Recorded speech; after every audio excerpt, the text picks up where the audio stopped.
जय भीम जय संविधान. बाबासाहेब आपल्या मुलांना सांगत होते की तुम्ही बॅरिस्टरचे मुलं आहात, तर तुम्ही खूप शिकायला हवं. त्याचसोबत बाबासाहेब आपल्या मुलांना आपल्या वडिलाचा किस्सा सांगत होते की तुमचे आजोबा बॅरिस्टर होते.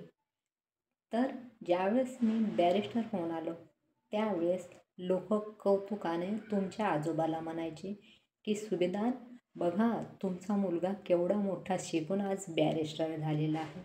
आणि हे ऐकून माझ्या वडिलांना खूप मोठा आनंद व्हायचा आणि हे बघून मलाही अभिमान वाटत होता की माझ्यामुळे माझ्या वडिलांना आनंद झाला.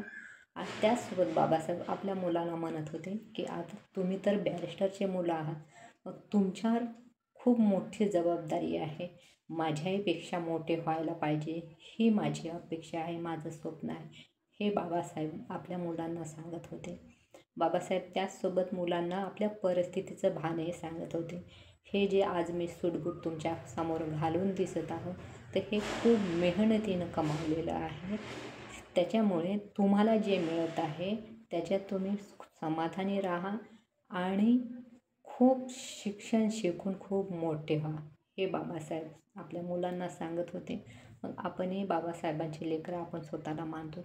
आपणही बाबासाहेब आपले बाप म्हणून म्हणतो. आणि बाबासाहेबाला आपल्या मुलाकडूनच अपेक्षा नव्हत्या ह्या, तर समाजाकडूनही होत्या.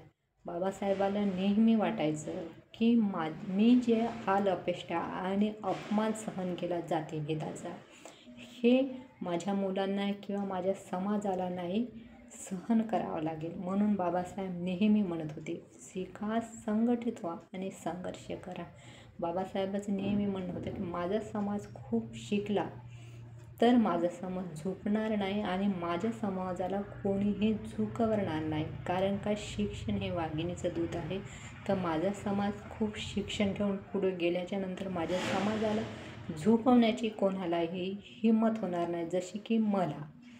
हे बाबासाहेब वारंवार म्हणत होते. मग आपलं हे कर्तव्य आहे की आपण आपल्या बाबासाहेबाच्या आपल्या लोकांसोबत सगळ्यांना घेऊन चालणं, संघटित होणे हे खूप गरजेचं आहे. तरच आपण बाबासाहेबाचे लेकरं आहोत किंवा बाबासाहेब आपला बाप आहे हे म्हणणं शोभेल. जय भीम जय संविधान.